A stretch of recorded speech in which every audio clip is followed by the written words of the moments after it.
자, 이번 시간에는 빅파마에 대해서 말씀을 드리겠습니다. 이 빅파마라는 주제는 중앙일보 머니랩에 제가 연재하고 있는 키워드로 이해하는 바이오 트렌드의 한 꼭지이기도 한데요. 바이오 공부에서 빼놓으면 안 되는 핵심 키워드와 글로벌 트렌드를 짚어보고 국내 기업의 R&D 현황까지 한눈에 정리를 해놓았습니다.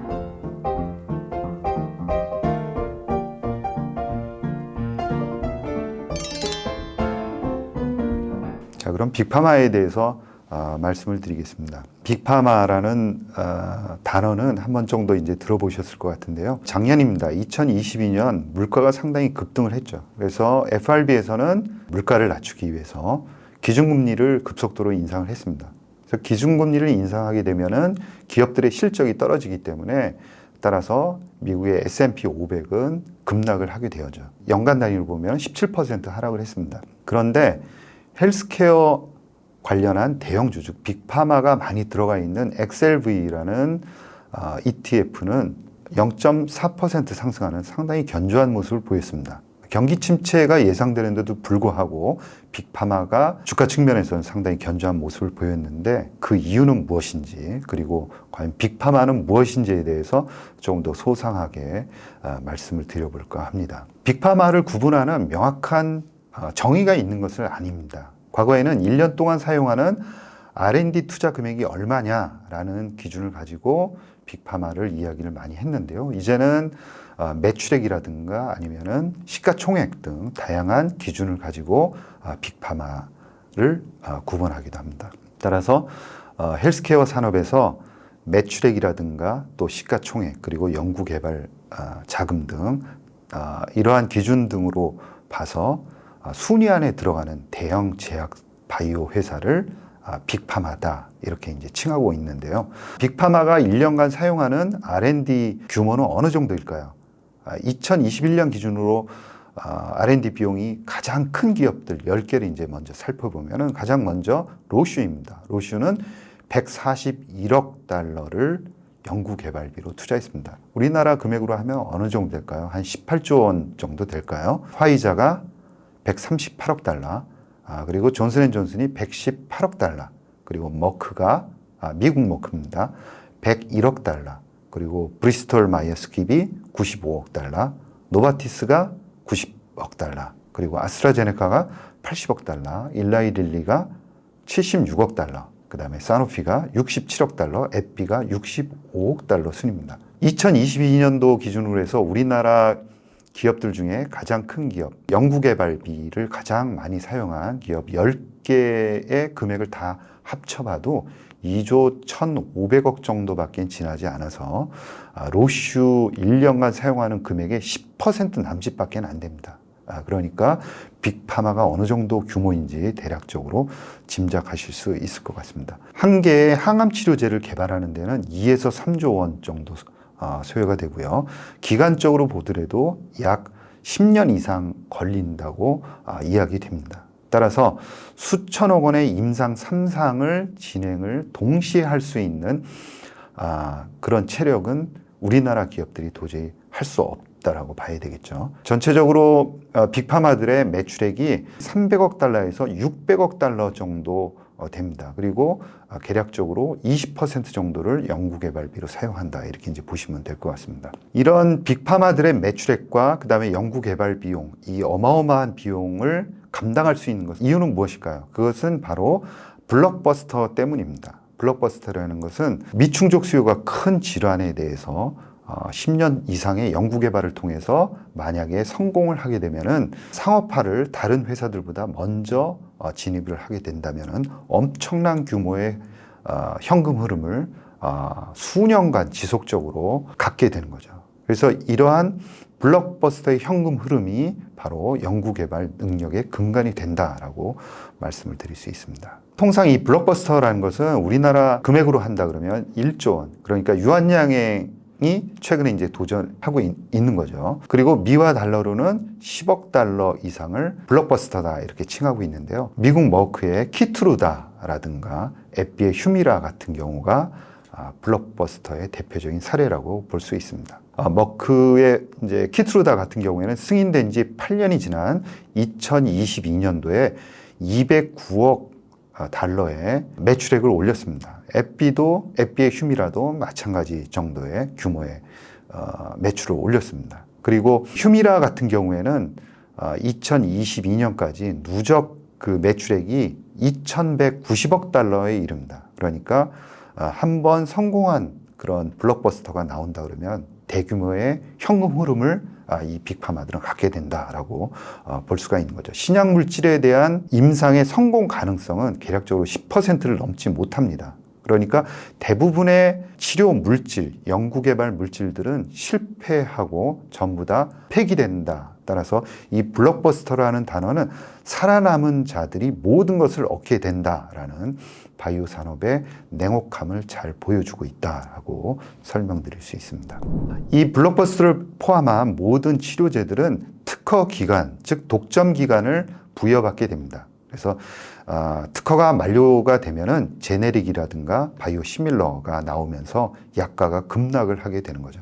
올해 1월 달에 휴미라의 바이오 시밀러가 출시가 됐습니다. 그래서 이 바이오 시밀러가 출시가 되면은 6개월 동안 또 이제 처음 진입한 바이오 시밀러는 독점권을 6개월을 갖게 되거든요. 그래서 본격적으로 1월부터 6개월이 지난 7월부터 본격적으로 바이오 시밀러가 출시가 됩니다. 그래서 빅파마는 출시가 되면은 그 회사한테는 상당히 긍정적이고 좋은 효과를 가져오지만 또 특허 기간이 만료가 다가옴에 따라서 이 특허 절벽에 의한 주가 하락도 고민을 할 수밖에 없다라는 점을 염두에 두시면 좋을 것 같습니다. 그리고 또 한 가지는 이 블록버스터를 만들기 위해서는 다양한 물질들을 연구 단위에서, 즉 그 전임상 단계, 물질 개발 단계에서부터 많은 연구를 실행할 수밖에 없는데요. 이런 물질들을 빅파마가 전부 다 내부에서 연구 개발하느냐? 절대 그런 건 아니죠. 외부에서 좋은 물질들을 지속적으로 사옵니다.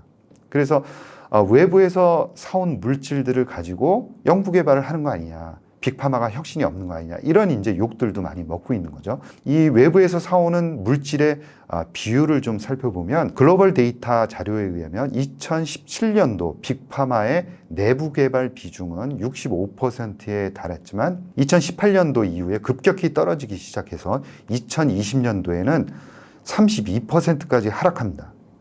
이것은 빅파마가 내부 개발 비중을 줄이고 외부의 물질을 적극적으로 사왔다, 이렇게 이제 봐야 되는데요. 그 이유는 2010년도 이후에 차세대 염기서열 분석이라든가 유전자 가위 같은 바이오 연구 개발에서 혁신적인 그런 기술들이 개발이 되면서 연구소라든가 아니면 대학을 중심으로 해서 아주 좋은 기술, 바이오 기술들이 개발이 많이 됐습니다. 그래서 빅파마들은 이러한 흐름을 잘 읽었고, 그리고 그 기술들을 적극적으로 흡수를 한 거죠. 그래서 2018년도에서 2020년도 사이에 미국 주가, 바이오텍의 주가가 급등을 했었는데 그것은 바로 이러한 배경을 갖고 있었다라는 점을 설명을 드리고요. 말씀드린 대로 매출액 감소에 대비하기 위해서 이러한 기술들을 흡수하는 것뿐만이 아니라 아예 통째로 회사를 인수를 하게 됩니다. 그래서 예를 들어서 작년 말에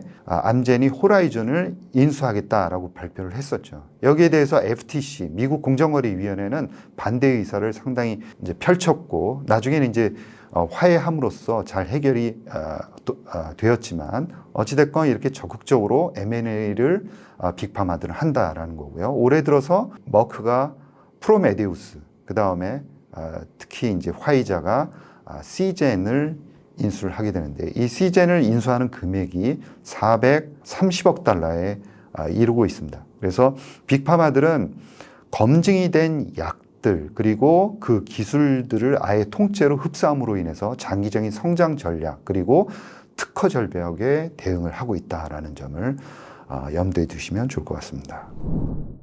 빅파마는 다양한 방법을 사용을 해서 약가 인하에 대응을 하고 있습니다. 전체적으로 비난도 많이 받고 있는 상황이고요. 2022년도 바이든 행정부가 추진한 IRA, 즉 인플레이션 감축법 제정에 따른 약가 인하 정책은 빅파마의 새로운 골칫덩어리로 이제 떠오르고 있습니다. 그동안 약가 결정에 정부가 개입하지 않았었는데요. 미국 정부는 새롭게 메디케어, 메디케이드 서비스 센터, 즉 CMS가 약가 결정에 대한 협상권을 갖도록 하는 약가 협상 프로그램을 발동을 했습니다. 그래서 CMS는 10개 품목 협상을 위한 대상으로 10개 품목 리스트를 발표를 한 상황이고요. 이에 대해서 내년 9월 달에 최대 공정 가격이 발표되고 2026년부터는 개정된 약가를 적용한, 즉 약가 인하가 적용이 됩니다. 빅파마는 어느 정도의 충격은 받을 수밖에 없는데 결론적으로는 이러한 그 약가 인하의 영향은 아직까지는 제한적이다, 이렇게 이제 보고는 있습니다. 그리고 빅파마들은 로비라든가 그리고 또 최근에는 법적인 소송을 통해서 대응을 하고 있는 그런 상황이고요.